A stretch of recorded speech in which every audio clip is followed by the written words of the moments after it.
all nonprofit organizations in our community, restaurants, ethnic restaurants, daycare centers, schools, and we have a full studio downstairs in the basement.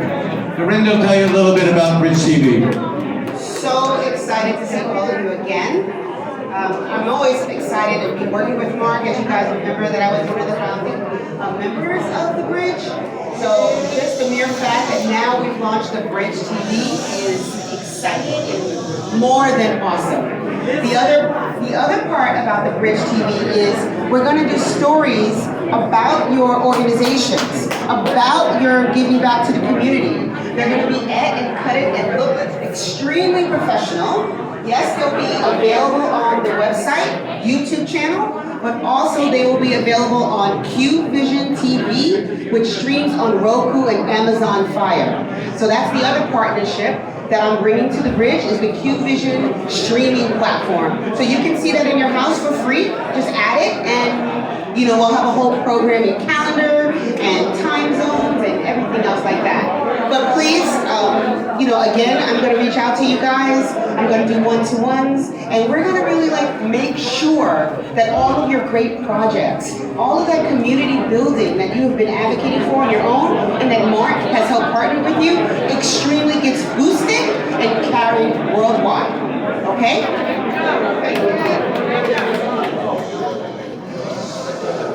Thank you. I just want to acknowledge Reverend Dr. I can't pronounce his name, Mustakaban, in the Indian community. And Lily is here.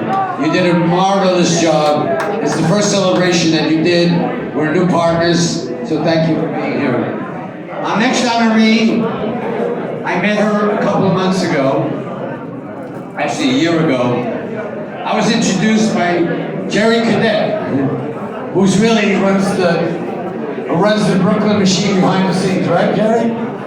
And he said, I want you to speak to a young lady. Her name is Rita Joseph. I said, who? Rita who? Is that a movie or something? Is that Netflix? No, it's a woman. She lives there in Brooklyn. I said, okay, I'll meet her. And I met a woman who was humble, a proud mother, a proud teacher, and very interesting. As we walked around during the campaign on Flatbush Avenue with Mikey was putting up posters on Flatbush Avenue.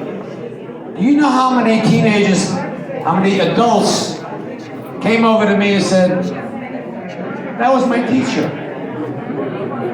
She had an impact on my life. And you know what I said to Jerry? I said, that's my lady, that's my woman. She's gonna be a leader. She's gonna work with Councilwoman Farrah Lewis. She's gonna fulfill the mission of our councilman for the last decade, Matthew Eugene, who led this community in pride and dignity. She, with Mercedes, going to work together to build a coalition of council people that get things done. Rita is a proud mother. She's a proud resident of the area around Plessing Park. She's an active member of the church, very active member of the church. Earned a Bachelor of Science from St. Francis College. I didn't know that. And just special education from Toro College. Wow, I'm really impressed. Ladies and gentlemen, give it up for Rita Joseph, Councilwoman-elect.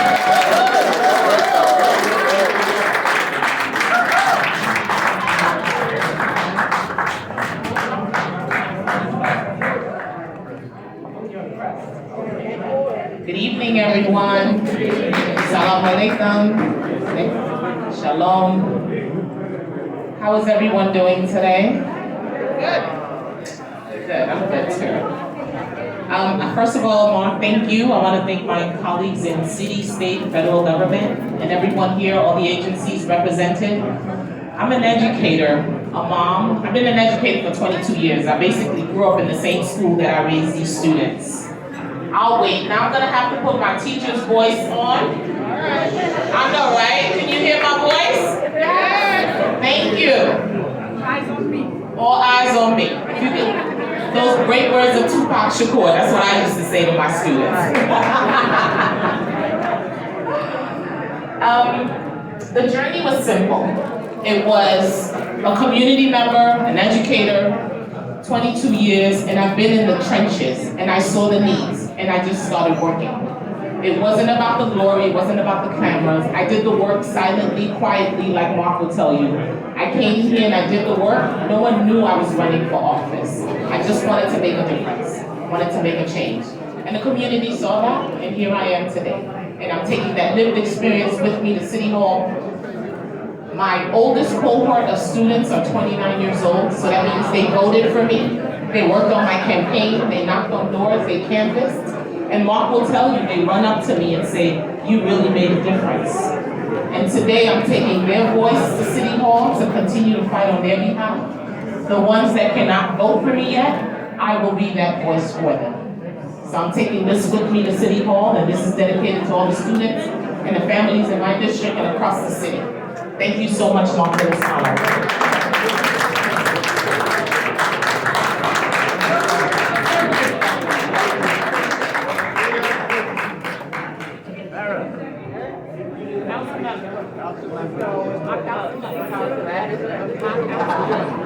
Where's my Senator Parker? Is Senator Parker hiding? My colleague in state government, let's go. Let's go. Yes. Don't make me put you in detention. Wait, Kevin, now nice try, Where's nice try. Councilmember Yeager? There we go. Yes.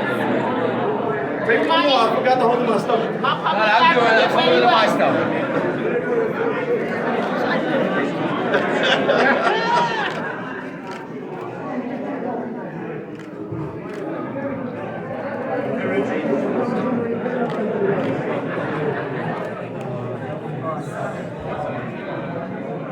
David, you got me? How do we know when they're done? Did they tell Yeah, us? we know it until we get Senator Parker. Okay. All right. We got it. And we're done.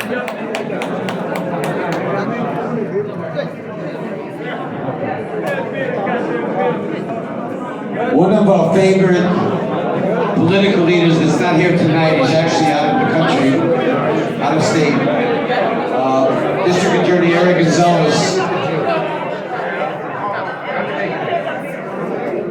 In 2018, the District Attorney of Brooklyn, Eric Gonzalez, did something very, very important.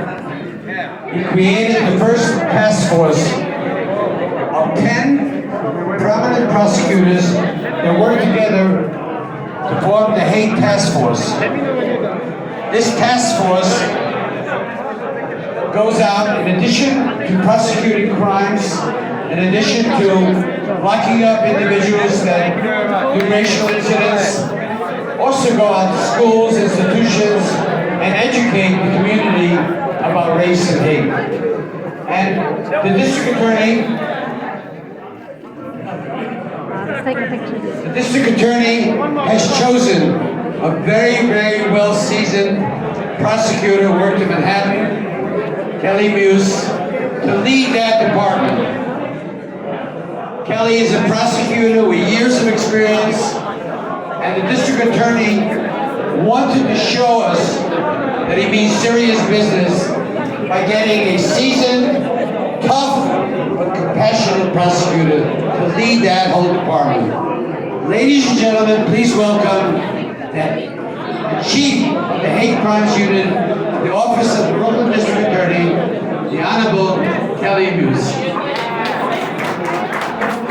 Thank you, thank you. Should I even give a speech? Because would you hear me?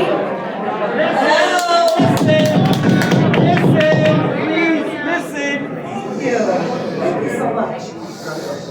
Thank you so much, Mark, for this honor. I am beyond honored to be here today to receive this award.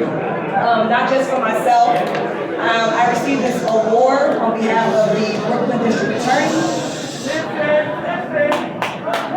Please, listen.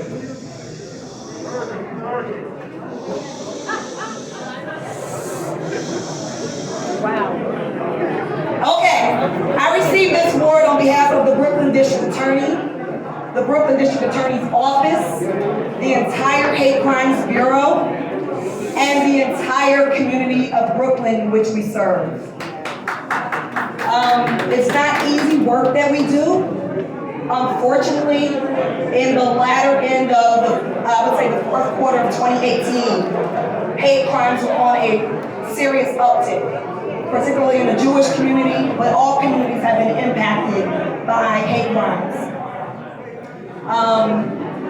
And the district attorney saw fit at that time to make it so that we had a dedicated hate crimes bureau, where we not only focus on investigating cases. This is horrible. Ladies and gentlemen, please.